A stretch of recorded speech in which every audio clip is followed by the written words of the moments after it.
우리 전후 좌우에 계신 분들과 함께 인사하겠습니다. 잘 오셨습니다.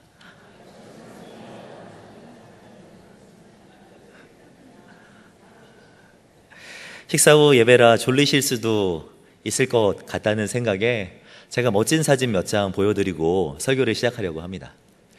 사진을 보시면 멋진 나무가 숲을 이루고 있죠. 다음 사진 보여주시면 이렇습니다. 이제 좀 놀라시네요. 마지막 사진 보여주시겠습니까? 와. 제가 보여드린 이 사진은요, 사실 우리나라는 아닙니다. 미국 캘리포니아에 있는 이 공원의 사진인데요. 공원은 이 하늘을 찌를 듯한 높이의 이 미국 삼나무라고 하는 레드우드로 유명한 공원입니다. 보통 나무의 높이가 100m에 달한다고 합니다. 100m. 가장 높은 나무는 112m. 별로 놀라시지 않는데 아파트 한 30층 정도의 높이보다 더 높다고 합니다. 높이만큼 둘레도 큽니다. 아까 보여드린 사진과 같이 10사람이 손을 뻗어도 나무를 둘러싸지 못할 정도로 큰 나무도 있다고 합니다. 그러나 이 공원의 진정한 아름다움은 눈에 보이지 않는 곳에 있습니다. 바로 뿌리이지요. 이 나무의 뿌리를 보면 사람들은 감탄을 금치 못한다고 합니다. 100m가 넘는 높이까지 자라려고 하면 뿌리가 깊어야 할 것 같지만 사실 이 나무들의 뿌리는 2m 내지 3m밖에 자랄 수가 없다고 하지요. 그 지역에는 안반이 깔려 있어서요, 밑으로 내리지 못하고 뿌리가 옆으로 퍼진다고 합니다. 서로의 뿌리와 뿌리가 서로를 감싸고 있고 서로가 엉켜 있어서 비바람이 몰아쳐도 그 모든 어려움들을 이 나무가 견뎌낼 수 있다고 합니다. 저는 이 공원을 가보지 못했지만 사진을 통해서 이렇게 생각을 하면서 교회가 이 공원과 같다면 어떨까 하는 생각을 하게 되었습니다. 모든 성도들이 하나 되어서 우는 자들과 함께 웃고 웃는 자들과 함께 웃으며 어떠한 일이 있어도 서로 땀 흘리면서 함께 견뎌낸다면 정말 그런 교회는 아름다운 교회지 않겠습니까? 사실 오늘 본문을 보면 바울은 많은 교회들이 레드우드 공원과 같은 하나된 모습이 나타나야 한다고 이야기하고 있습니다. 우리가 함께 읽은 본문은 이렇게 시작하죠. 1절 말씀을 보시면 그러므로 그리스도 안에 무슨 권면이나 사랑의 무슨 위로나 성령의 무슨 교제나 긍휼이나 자비가 있거든 이라는 말로 시작합니다. 우리가 가지고 있는 개역개정 성경에는 있거든 이라는 말로 표현하고 있기 때문에 이러한 것들이 없을 수도 있지만 마치 있다면 이렇게 하라라는 이 가정법의 의미로 사용된 것 같습니다. 하지만 사실 원문을 보면 그 의미는 조금 차이가 납니다. 이 문장은 사실 성도들 안에 반드시 있어야 하는 것들을 다시 한번 확인시켜주는 의미로 사용된다고 볼 수 있습니다. 그러면서 바울은 이와 같이 권면도 있고 성도들 안에 사랑도 있고 성령님이 허락하시는 교통과 사귐도 있고 서로를 대할 때 불쌍히 여기는 긍휼도 있고 자비도 있는 성도들이 교회 안에서 마땅히 해야 할 것이 무엇인지를 사도 바울은 본문을 통하여서 설명하고 있지요. 성도들이 교회 안에서 어떻게 살아가야 하는지에 대해서는 본문의 2절과 4절, 2절부터 4절까지의 말씀을 보면 알 수가 있습니다. 2절부터의 말씀을 보시면 마음을 같이하여 같은 사랑을 가지고 뜻을 합하며 한 마음을 품어 아무 일에든지 다툼이나 허영으로 하지 말고 오직 겸손한 마음으로 각각 자기보다 남을 낮게 여기고 각각 자기의 일을 돌볼 뿐더러 또한 각각 다른 사람들의 일을 돌보아 나의 기쁨을 충만하게 하라라고 말씀하고 있습니다. 성도들에게 마땅히 있어야 하는 태도들이 무엇입니까? 정리하면 5가지 정도로 정리할 수가 있습니다.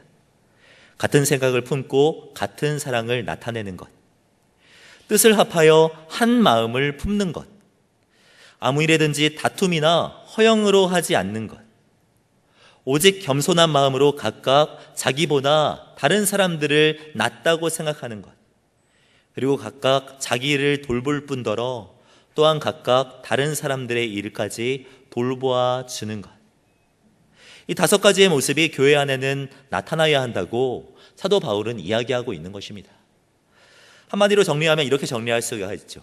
그리스도 안에서 연합하려고 하는 모습, 그리스도 안에서 하나 되려고 하는 그 모습이 교회 안에는 반드시 나타나야 한다고 사도 바울은 이야기하고 있는 것입니다. 교회의 아름다움은 다른 데서 나타나지 않습니다. 교회의 아름다움은 그리스도 안에서 성도와 성도가 하나 되려고 할 때 그 모습이 아름다움으로 나타나는 것입니다.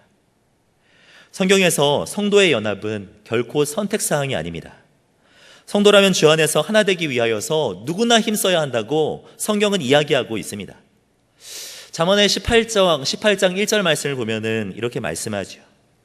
무리에게서 스스로 갈라지는 자는 자기 소욕을 따르는 자라 온갖 참 지혜를 배척하느니라 라고 말씀하고 있습니다. 이 말은 단순히 지혜에 대해서 이야기하는 것이 아닙니다. 잠언에서 참 지혜라고 표현하는 것은 예수 그리스도를 가리킵니다. 즉 무리에게서 갈라지려고 하는 사람, 연합하지 못하고 분열을 조장하는 사람은 단순히 지혜롭지 못한 정도가 아니라 예수님을 배척하는 사람이라고 잠언 말씀에서 이야기하고 있는 것입니다. 예수님도 이와 같이 함께하는 중요성에 대해서 분명하게 말씀하셨습니다. 마태복음 18장 말씀을 보시면 두세 사람이 내 이름으로 모인 곳에는 나도 그들 중에 있느니라 라고 말씀하시면서 함께 연합하는 것의 중요성에 대해서 분명하게 말씀하셨습니다.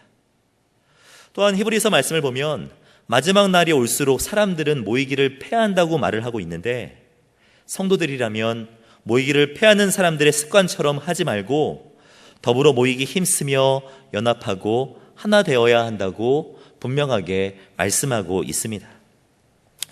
그러나 안타깝게도 교회가 연합하기보다는 다툼과 분열의 문제가 상당히 많이 발생하곤 합니다.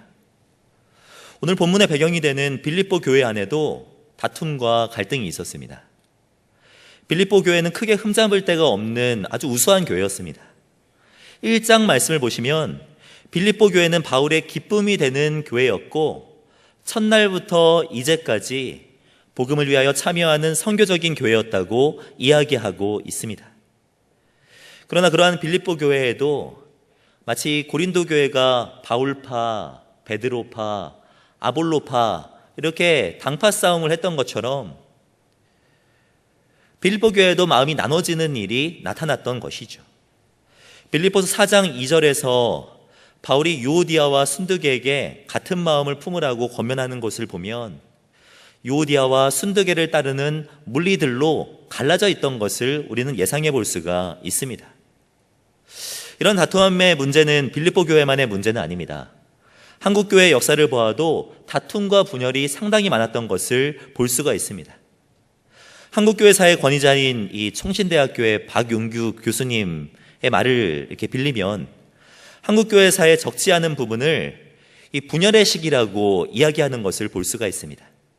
1800년도 말부터 1900년도 초까지는 수많은 부흥의 그런 물길이 이렇게 막 이르렀지만 1950년도 전쟁을 전후해서는 많은 갈등과 다툼이 있었다고 이 박용규 교수는 이야기합니다. 박용규 교수님의 한국교회사 2라는 책을 보면은 이렇게 이야기합니다. 남한의 교회는 한편으로는 종교의 자유가 보장된 가운데 미국을 비롯한 우방국들의 지원을 받으며 무너진 재단들이 놀라운 속도로 수축되고 있었지만 다른 한편으로는 전에 없는 대립과 갈등을 경험해야 했다라고 평가하고 있죠. 제가 이 신대원에 있을 때 이 책을 가지고 공부를 했는데요. 이 시험 기간이 되어가지고 이 한국교회사를 시험을 준비를 하는데 이 책을 가지고 막 달달달 암기를 하는데요. 이 암기하는 족족 대부분의 역사가 분열과 다툼의 역사인 겁니다. 신사참배로 인해서 고신파와 분열되었고 신학사상의 차이로 인하여서 기장과 예장이 분열되었고 에큐메니칼 운동으로 인하여서 합동과 통합이 분열되었고 역사의 많은 부분들이 한국교회 안에서 다툼과 분열이 자리 잡고 있는 것을 이 책을 통하여서 확인할 수가 있었죠. 물론 이러한 분열은 복음의 순수성을 지키기 위한 것이었을 것입니다. 그러나 이러한 분열에는 그러한 순수한 목적만 있었다고는 할 수가 없겠지요. 지금의 우리가 살아가는 교회는 어떻습니까? 다른 사람을 내 몸과 같이 여기기보다는 비교하고 이타적인 삶을 살아가기보다는 이기적인 삶이 우리 가운데 많이 나타나지는 않습니까? 우스갯소리로 인생에는 삼락이 있다고 해요. 인생의 삼락. 인생의 삼락이 무엇이냐면 옆에 있는 차선을 보면은 차가 꽉 막혀 있는데 내가 가는 차선에는 차가 하나도 없어서 뻥뻥 뚫려서 나아갈 때, 그럴 때 배나 더 기쁘다고 합니다. 공감하세요? 두 번째 기쁨은 뭐냐면 내가 좋아하는 이 운동 스케줄이 있었는데 바쁜 일정 때문에 그 운동 스케줄에 참여하지 못했는데 그 운동 스케줄에 함께했던 사람들이 우천으로 인하여서 그 스케줄이 취소되었을 때, 그럴 때 기쁘다고 합니다. 세 번째 또 기쁨은 무엇이냐면 다른 사람은 승진하지 못했는데 내가 승진했을 때, 다른 친구는 대학 가지 못했는데 나는 대학 갔을 때, 배나 더 기쁘다고 합니다. 유머죠. 유머여야만 하죠. 그런데 안타깝게도 단순히 유머로 생각하고 넘기기에는 우리 마음속에 있는 마음과 참으로 유사할 때가 많지 않습니까? 바울은 이러한 다툼과 분열을 해결하기 위한 방법으로 오늘 본문 5절에서 그 방법을 제시합니다. 그것은 무엇이냐면 바로 예수 그리스도의 마음을 품는 것이죠. 5절 말씀에 이렇게 이야기를 합니다. 5절 말씀을 보면 너희 안에 이 마음을 품으라 곧 그리스도 예수의 마음이니. 우리 함께 결단하는 마음으로 한번 고백해 보시겠습니까? 시작. 너희 안에 이 마음을 품으라 곧 그리스도 예수의 마음이니. 하나님을 위해서 그리스도 예수의 마음을 품어야 한다는 것입니다. 그리스도의 마음을 품을 때 우리는 하나 될 수가 있다는 것입니다. 그리스도가 누구십니까? 6절의 이하의 말씀을 보시면 그리스도에 대해서 이렇게 설명합니다. 그는 근본 하나님의 본체시나 하나님과 동등됨을 취할 것으로 여기지 아니하시고 오히려 자기를 비워 종의 형체를 가지사 사람들과 같이 되셨다고 말입니다. 예수님은 하나님의 본체이십니다. 이 말은 예수님께서 하나님 그 자체라는 것입니다. 예수님은 하나님 자신이셨지만 성부 하나님과 구별되는 성자이시기 때문에 본체라고 설명할 뿐이지 영광에 있어서나 본질에 있어서나 능력과 권위에 있어서나 하나님과 동등한 분이 예수님입니다. 성경은 예수님을 가리켜 위대하고 훌륭한 인물이거나 한 명의 위대한 선지자라고 절대로 말하지 않습니다. 예수님은 오직 하나님 자신이시며 그와 동등한 권리를 가지고 계신 분이라고 성경은 이야기하고 있지요. 그러나 놀라운 것은 그러한 예수님께서 모든 것들을 다 내려놓으시고 자신을 비우셔서 우리와 똑같은 모습으로 이 땅에 오셨다는 것입니다. 이것을 가리켜서 조금 어려운 말로 무엇이라고 합니까? 세 글자로 성육신이라고 하지요. 하나님 대신 이 예수님께서 인간의 몸을 입고 오신 사건, 성육신이라고 하지요. 오랜 기간 학자들이 성육신을 비유로 쉽게 설명하려고 노력하였지만 어떠한 비유로도 예수님의 성육신을 온전하게 설명하지는 못합니다. 가장 많이 사용하는 비유가 이것입니다. 사람이 어느 날 곤충이나 벌레가 되었다는 것으로 비유합니다. 비교적 자유로운 이 사람이 어느 날 개미가 되는 것과 같다는 것입니다. 더 극심하게 표현하는 학자들은 어떤 사람이 어느 날 지렁이와 같이 변하게 되었다는 것으로 예수님의 성육신을 설명합니다. 사람이 지렁이가 되었다면 얼마나 많은 것들을 내려놓아야 하겠습니까? 이것도 많은 것들을 내려놓았다는 의미에서 성육신을 잘 설명한 비유라고 말할 수 있겠지만 사실 이것 또한 온전한 설명은 아닙니다. 사람이 지렁이가 되었다고 해도 그것은 피조물이 또 다른 피조물로 변하게 되는 것입니다. 그런데 하나님이 예수님께서 사람의 몸을 가지고 이 땅에 오신 것은 피조물이 또 다른 피조물이 되는 것이 아니라 창조주가 피조물로 오신 것입니다.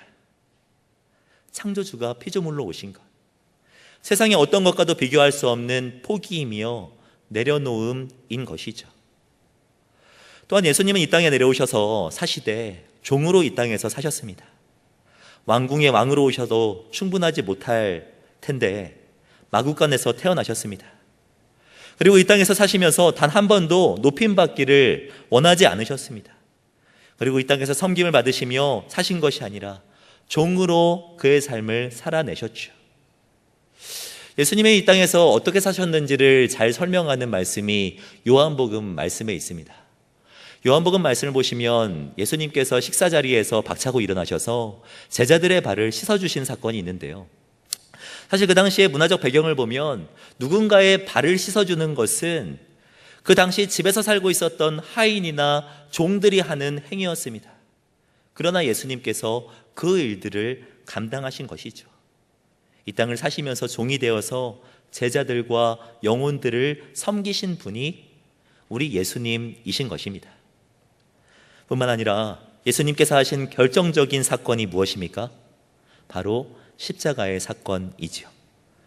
본문 8절 말씀을 보면 이렇게 이야기합니다. 8절을 보시면 사람의 모양으로 나타나사 자기를 낮추시고 죽기까지 복종하셨으니 곧 십자가에 죽으심이라.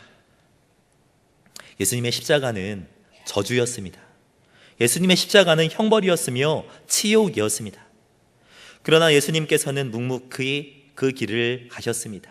그 고통을 감당하셨죠. 제가 예수님의 삶을 쭉 묵상하다 보니까 예수님의 삶을 한마디로 정리하면 이렇게 표현할 수가 있겠더라고요. 내려놓음 또는 권리 포기. 예수님은 탄생 시에도 이 땅에서의 삶을 살아가셨을 때에도 또 죽으실 때에도 보좌에 앉으셔서도 그리스도께서는 오직 내려놓음이 전부이셨습니다. 예수님은 우리를 얻기 위해서 자신의 모든 것들을 내려놓으셨습니다. 우리를 살게 하시기 위해서 스스로 종이 되셨고 우리 안에 기쁨을 허락하시기 위해서 십자가를 지셨지요. 우리는 생각하기에 예수님이니까 가능한 일 아닌가라고 생각하지만 절대로 그렇게 이해해서는 안 됩니다. 히브리서 말씀을 보면은 이렇게 이야기합니다. 믿음의 주요 또 온전케 하시는 이인 예수를 바라보자. 저는 그 앞에 있는 즐거움을 위하여 십자가를 참으사 부끄러움을 개의치 아니하시더니 라고 이야기하고 있죠. 예수님에게도 십자가는 고통이셨습니다. 예수님에게도 십자가는요 부끄러움이셨습니다. 발가벗겨져서 십자가에 달리셨을 때에는 너무나도 치욕스러우셨을 것입니다. 그러나 우리를 위하여서 참으신 것이죠. 우리의 고통을 해결하시기 위해서, 우리를 죄에서 구원하시기 위해서 자신의 권리를 포기하신 것이죠. 제가 설교를 준비하다가 이런 가정을 한번 생각해 보았습니다. 만일 예수님의 권리 포기가 없으셨다면, 과연 어떨까? 예수님께서 하나님과의 동등됨을 포기하지 않으시고 이 땅에 내려오지 않으셨다면, 권리를 포기하지 않으시고 종의 형태를 갖지 않으셨다면, 생명을 포기하지 않으시고 십자가를 지지 아니하셨다면, 그러셨더라면 어땠을까 하는 생각을 하게 되었습니다. 그러니까 정말 처참하더라고요. 예수님의 내려놓음이 없으셨다면 우리에게 구원도 없었을 것이고 주 안에서 우리가 누릴 수 있는 참된 기쁨도 없었을 것이고 그리고 우리의 삶에 소망과 희망도 없지 않았겠습니까? 그러나 그분의 권리 포기로 인하여서 우리는 구원받았습니다. 그분의 십자가 사건으로 말미암아 기쁨을 얻었고 주 안에서 참된 소망을 얻게 된 것이죠. 그리스도인이 되었다는 것은 그에 합당한 삶도 요구되는 것입니다. 그리스도가 우리를 위해서 권리를 포기하셨던 것과 같이 우리도 다른 사람을 위해서 내려놓고 겸손함으로 나아가려는 태도가 우리에게는 필요한 것입니다. 그리스도에게 나아가는 것은 결코 쉬운 것이 아닙니다. 예수님께 나아가려면 나 자신을 내려놓고 겸손하게 나아가야 하는 것이죠. 이스라엘 베들레헴 시내 이 남쪽으로 한 8km 정도 아래로 내려가면 세상에서 가장 오래된 교회 중에 하나인 이 예수탄생교회라는 교회가 있습니다. 이 사진이 예수탄생교회인데요. 예수님의 탄생을 기념하는 그런 목적으로 세워진 교회입니다. 이 교회는 이 십자가 모양으로 되어 있는 교회예요. 근데 약간 독특한 점이 있다면 이 교회에는 문이 딱 하나밖에 없는데 그 문의 높이는 1.2m, 1.2m에 불과하다고 합니다. 이 문의 이름은 겸손의 문이라고 불립니다. 이 문은 1.2m밖에 되지 않기 때문에 이 사진과 같이 사람들이 들어가려면 누구나 고개를 숙여야 합니다.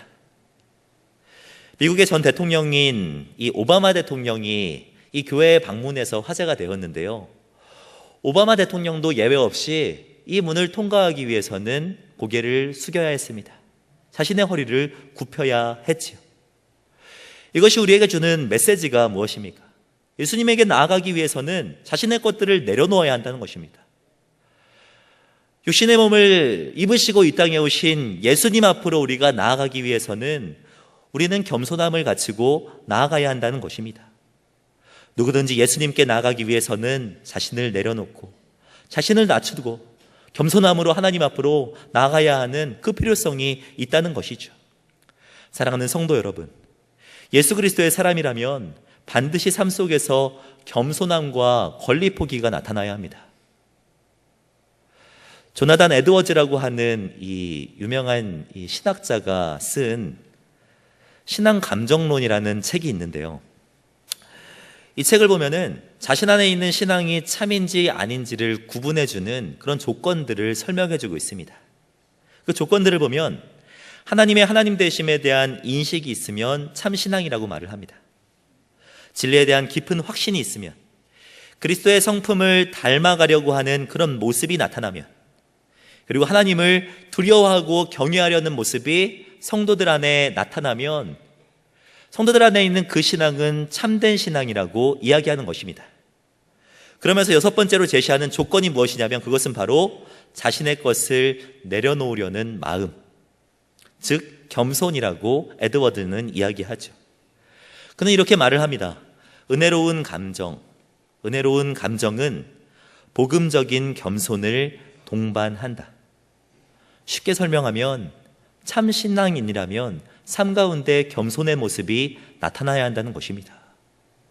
참 그리스도인이라면 예수님과 같이 나의 권리를 포기하려는 그런 모습이 삶 가운데 나타나야 한다는 것이죠. 사랑하는 성도 여러분, 자신을 돌아보시기 바랍니다. 겸손하다고 말할 수 있을까요? 겸손이란 무엇입니까? 겸손이란 단순히 나를 깎아내리거나 나를 낮추는 이 정도의 것이 아닙니다. 우리는 유교 사상에 참 많은 영향을 받았기 때문에 다른 사람이 나에게 칭찬을 하면 이렇게 반응을 하죠. 아유, 저는 그런 사람이 아니에요. 어떤 칭찬거리가 있어가지고 수고하셨습니다. 참 잘하셨습니다. 이렇게 해서 칭찬을 받으면 아유, 제가 뭐 한 게 있나요? 이렇게 반응을 하죠. 근데 이게 참된 겸손일까요? 만약에 제가 뭐 한 게 뭐가 있나요? 저는 아무것도 한 것이 없습니다. 이렇게 이야기했는데 상대방이 이렇게 받아치면 어떨까요? 맞아요. 당신은 아무것도 한 게 없죠. 그러면 그 즉시 그냥 스파크가 일어나는 겁니다. 그 마음속에 나는 아무것도 아니에요 라고 말을 하지만 그 마음속 깊은 곳에는 나 또한 인정받고 싶습니다 라는 그런 마음이 자리 잡고 있는 건 아닙니까? 성경에서 말하는 참된 겸손은요, 이런 것이 아닙니다. 입술의 고백뿐만이 아니에요. 성경에서 말하는 참된 겸손은 자신의 한계와 부족함을 인정하는 것입니다. 그리고 더 나아가 진심으로 다른 사람들이 나보다 낫다고 생각하는 것, 이것이 겸손입니다. 그리고 더 나아가 예수님처럼 상대방을 위하여서 나의 것을 포기할 줄 아는 것, 입술뿐만 아니라 내가 가지고 있는 권리와 내가 가지고 있고 내가 누릴 수 있는 유익을 다른 사람을 위해서 포기할 줄 아는 것, 이것이 참된 겸손이라고 성경은 이야기합니다. 바울은 그런 의미에서 겸손한 사람이었다고 평가할 수 있을 것 같습니다. 자신을 다른 사람들보다 낮게 여긴 것도 있지만 그는 다른 사람들을 위해서 자신의 권리를 내려놓을 줄 알았기 때문입니다. 데살로니가전서 2장 말씀을 보면 바울에 대해서 이렇게 이야기를 합니다. 우리는 그리스도의 사도로서 마땅히 권위를 주장할 수 있으나, 권리를 누릴 수 있으나 도리어 너희 가운데서 유순한 자가 되어 유모가 자기 자녀를 기름과 같이 하였다고 말입니다. 바울은 사도로서 재정적으로나 사역적으로나 많은 지원을 받을 권리가 있었습니다. 그러나 그는 사랑하는 영혼들을 위해 자신이 취할 수 있는 권리를 포기하였던 것이죠. 그리고 더 나아가 자신의 모든 것들을 내려놓았습니다. 그리고 더 나아가 유모가 되어서 마치 유모처럼 다른 사람들을 섬기고 섬겼죠. 유모의 삶은 결코 쉽지 않습니다. 제가 최근 들어서 유모의 삶에 대해서 조금씩 배워가고 있습니다. 잘 아시겠지만 제가 2달 전에 이제 첫째 아이를 갖게 되었잖아요. 그죠? 그러면서 이제 유모의 어려움에 대해서 조금씩 배우고 있는데, 제가 2달 전에 아이를 낳았을 때 많은 사람들이 축하를 해주셨어요. 축하합니다, 축하합니다 해주셨는데, 근데 이제 아이를 다 키우시고 많은 것들을 다 경험하신 이 어른들 중에, 권사님들 중에 저한테 축하한다는 말 이전에 이렇게 말씀하시는 거예요. 아이고, 이제 고생이 시작됐네. 제가 그때는요, 이게 무슨 말씀이시지? 이해는 못했는데, 이제 나와서 점점 이렇게 키우다 보니까 그 말이 이해가 가더라고요. 근데 저보다도요, 아내가 더 힘들어요. 유모가 된 사람은요, 자신의 모든 것들을 내려놓아야 되더라고요. 자신의 여성성도 내려놓고 자신이 누릴 수 있는 권리도 내려놓아야지 아이를 위해서 섬길 수가 있더라고요. 사도 바울이 그랬다는 겁니다. 자기가 누릴 수 있을 모든 권리들을 다 내려놓고요, 유모가 되어서 마치 어머니처럼 섬기었던 사람이 사도 바울이라고 이야기하고 있는 것이죠. 사랑하는 성도 여러분, 우리는 정말 옆에 계신 다른 성도들을 위하여서, 아니면 주변에 있는 많은 이웃들을 위하여서 정말 나의 권리를 얼마나 내려놓고 있습니까? 겸손함으로 얼마나 살아가고 있습니까? 제가 말씀을 준비하면서 옛날에 경험했던 안타까운 일 하나가 떠올랐습니다. 몇 년 전인가요? 블레싱 태백 때 국내 선교를 떠났을 때, 저는 이제 아이들을 담당하고 있는 다음 세대 사역자이기 때문에 아이들을 데리고 이곳저곳 돌아다니고 있는데요. 이제 무더운 날씨 속에 이제 아이들을 데리고 가다 보니까 이제 간식이라고 하는 수박 있죠. 수박을 많이 들고 갈 수가 없어서 단 3통만 들고 갔습니다. 3통만 들고 갔는데 아이들이 유독 그날 더 힘들어 하더라고요. 땀도 더 많이 흘렸습니다. 그래서 도저히 안 되겠다 싶어서 그늘에 자리를 펴고 수박을 자르기 시작했습니다. 잘랐죠. 잘라가지고는 많은 친구들에게 한 조각씩 나눠줬습니다. 그러면서 수박을 시원하게 먹었는데, 한 조각씩 나눠주다 보니까 이제 한 반통 정도 남았나요? 모든 아이들에게 한 바퀴 더 돌릴 수 있을 만한 양은 되지 않는 것입니다. 그래서 어떻게 할까 고민을 하다가 저학년 친구들에게 우선적으로 수박을 한 조각씩 더 나눠주기 시작했습니다. 그 모습을 보면서 고학년 다음 세대들이 어떻게 했을 것 같습니까? 어떻게 했을까요? 아유, 우리 어린 친구들 너네 먹고 쑥쑥 자라야지 이러면서 그걸 인정했을까요?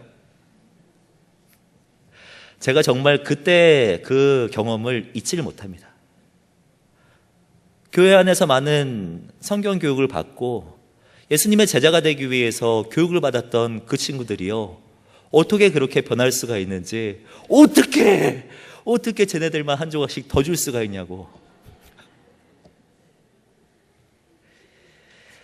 우리들은 어떻습니까? 우리들은 다른 사람들을 위해서 얼마나 권리를 포기하고 있습니까? 제가 아시는 분들은 아시겠지만 우리 교회에서 사역한 지 한 6년 차가 되었습니다. 그러면서 제가 처음 우리 교회에 왔을 땐 결혼도 안 한 27살의 젊은 나이였어요. 믿을 수가 없다는 표정이신데 27살에 제가 우리 교회에 와가지고 제일 감동받고 아름답다고 여겼던 것이 무엇인 줄 아십니까? 그것은 다른 것이 아니라 젊은 나이에 아들뻘이 되는 제가 안내를 서는데 어떤 어르신이 오셔가지고 저에게 악수를 청하시면서 인사를 하시는데 정말 90도로 이렇게 인사하시더라고요. 악수를 청하시면서 90도로 인사하는 모습을 보면서 이분이 누구지? 하는 그런 생각을 가지고 이 교족부를 찾아봤더니 이분이 장로님이시더라고요. 제가 그 모습을 딱 보면서 장로님이 이 정도면 우리 다른 성도님들은 얼마나 더 겸손하실까 하는 생각을 하게 되었습니다. 그래서는요, 저도 결단하면서 장로님이 90도를 숙이면 나는 120도를 숙여야겠다. 장로님이 120도를 숙이면 나는 180도로 한번 숙여봐야겠다 하는 마음을 갖게 되었어요. 더 겸손해야지 하는 마음. 근데 겸손함으로 살아가는 것이 결코 쉽지가 않습니다. 결코 내 안에 권리를 포기하는 것이 결코 쉽지가 않습니다. 그러나 그럼에도 불구하고 예수님의 사람이라면 나의 권리를 포기하고 또 겸손하게 나아가려는 그런 노력이 우리 가운데 나타나야 하는 것 아니겠습니까? 사랑하는 성도 여러분, 겸손은요, 내 스스로 만들어낼 수 있는 것이 아닙니다. 나의 권리와 나의 유익을 포기하는 것은 나 스스로 결단한다고 되는 것이 아닙니다. 앤드루 머레이라는 이 사람이 쓴 이 죽을 만큼 겸손하다라는 이 책을 보면은 우리가 겸손할 수 있는 방법은 우리 안에 그리스도 예수로 채울 때 가능하다고 이야기합니다. 그 책을 보면 이렇게 설명을 합니다. 겸손은 우리가 억지로 하나님께로 가져가거나 하나님이 무작정 우리에게 심어주시는 어떤 것이 아니다. 겸손은 단지 자신이 전혀 아무것도 아닌 존재라고 느끼는 의식일 뿐이며 우리가 얼마나 진실하게 하나님이 전부인지를 깨달을 때 찾아온다. 그로 말미암아 우리는 하나님이 전부가 되도록 모든 길을 열어드리게 된다. 내 안에 그리스도의 마음으로 채워질 때, 내 안에 하나님으로 가득 채워질 때 우리는 겸손하게 될 수 있습니다. 예수 그리스도의 마음으로 가득 채우면 나의 자랑도 멸시하게 되고 세상의 유익도 해로 여길 수 있게 되는 것입니다. 아이작 아츠가 작곡한 찬송가 149장의 가사를 보면 이 내용을 너무나도 잘 설명하고 있습니다. 찬송가 149장의 가사를 보면 이렇습니다. 영광의 왕 달려 죽으신 놀라운 십자가 내가 생각할 때 가장 큰 유익도 해로 여기고 내 모든 자랑도 멸시하게 되네.